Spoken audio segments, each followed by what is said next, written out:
Hi friends, तर आज बनवूया आपण हिरव्या मिरचीची आणि बटाटे टाकलेली उसळ. तर आधी आपण लाल मिरकुटाची उसळ बघितली आणि त्यामध्ये साखरसुद्धा घातलेली होती. मला साखर आवडत नाही, त्यामुळे मी वेगळी उसळ केली आणि मला हिरव्या मिरचीची आवडते.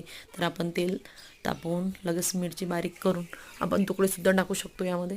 तर मी हिरवी मिरची मिक्सरमध्येच बारीक करून घेतलेली आहे, त्यामुळे मिरच्या कमी लागून टेस्टसुद्धा तिखट चांगली येते. आणि आपलं बटाटे चांगलं परतवून घेऊन मी लगेच त्यावरती उसळ त्यावरती आपण साबुदाणा पसरून घेऊया आणि चांगला परतवून घेतल्यानंतर त्यावरती शेंगदाण्याचं कूट आणि मीठसुद्धा टाकून घेऊया. आणि इकडे आपला चहासुद्धा झालेला आहे. नंतर आपण चहासुद्धा घेऊ आणि मीठ टाकून मी आता त्याला थोडं वाफ येऊ देते. वाफ आल्यानंतर आपली उसळ तयार. तर चला भेटूया पुढच्या व्हिडिओमध्ये. बाय.